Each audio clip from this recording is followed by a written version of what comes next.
Hello guys, welcome back to my another blog. তো আজকে সকাল সকাল পড়াতে বেরিয়ে গেছি। আর অনেক দিন পরই আমি ব্লগটাকে নিয়ে আসলাম আমার চ্যানেলে, আবার মিনিমাম 4-5 দিন পর। তো এখন যাচ্ছি হলো পড়াতে, আর আমি খুব বিজি হয়ে গেছিলাম এর মধ্যে, যার জন্য আমি ব্লগ করতে পারছিলামই না একদমই। চলো আজকে ব্লগটা করি তাহলে। এই যে বিক্রমকে পড়াতে চলে এসেছি। দেখো আজকের ওয়েদারটা কি সুন্দর, সে ভাল লাগে আমার এই ওয়েদারটা। রোদ ঝকঝকে। এই যে দিদি আবার চা ঝুড়ি ভাজা অ্যারেঞ্জ করেছে।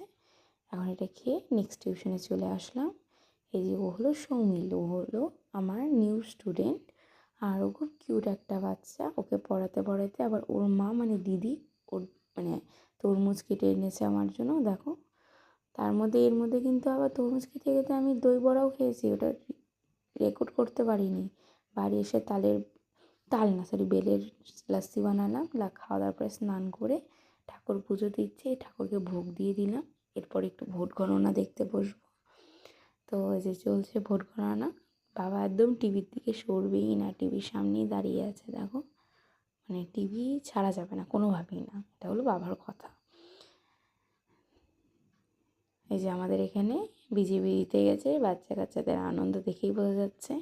পাড়ার সবাই বেরিয়ে গেছে, মানে পাড়া বলতে এটা আমাদের ফ্যামিলি। এখানে দাদা ভাই, কাকিমণি, কাকা, ওইদিকে দেখবি একটু পরে আমার মা বাবা না, বাবা ভেতরে ভোট গণনা দেখছিল। এই যে কুট্টুস, নাও বোঝে ভোট মানে, নাও বোঝে কিছু, তাও এনজয় করছে সবার কথার তালে।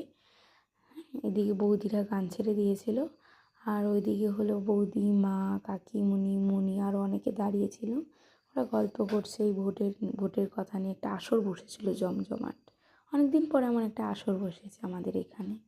দেখো সবাই কি সুন্দর আনন্দ করছে, অনেক দিন পর সবাই একসঙ্গে গল্প করছি।